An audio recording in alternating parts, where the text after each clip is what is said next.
Today, I'm going to tell you about a story called The Handsomest Drowned Man in the World by Gabriel Garcia Marquez. So this giant dead body washes ashore a seaside village, and upon seeing it, the village children go and play with it, like children do.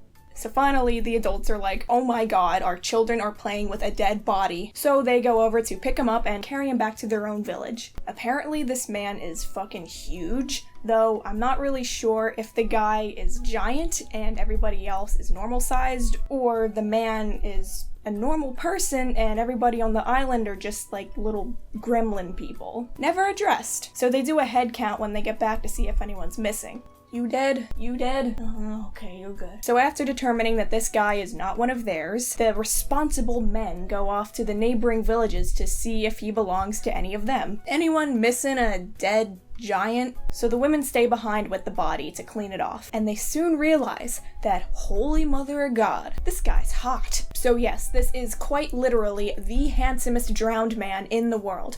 Out of all of the drowned men that I have ever met, this guy is by far the sexiest, and he kinda looks like an Estaban, so that's what they start calling him. Really? I don't know, guys. I think he kinda looks like a John. Oh my god, Susan, you clearly do not know him as well as the rest of us. His name is Estaban, and he is so much hotter than all of our husbands. So the men come back and reveal the news to the women that Estaban does not belong to any of the neighboring villages. Does that mean we can keep him?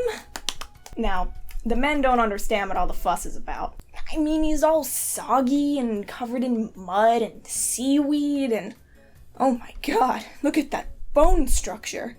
Every man on this island is bi, so everyone decides that Estaban deserves a real funeral. So they all decide to play dress up with a dead body. It's not creepy at all. And they ultimately decide to dispose of his body by, I kid you not, dropping it off a cliff. I just find it so funny that this man has basically become their god, and they just boop off the cliff.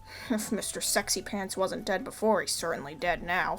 Okay, I'm sorry, they don't just drop him right off the cliff. They do make sure not to anchor his body so that he can float on back to the village whenever he wants. And they widen their doors and make their houses bigger and... wait, I'm sorry, how many more giants are you guys expecting to have visit? I mean, wasn't the one time good enough? Whatever. I personally really enjoyed this book, and I think what would make it just a million times better is if they had a sequel where Estaban washes back to the village, magically wakes up, and says, "Who the fuck are you people?"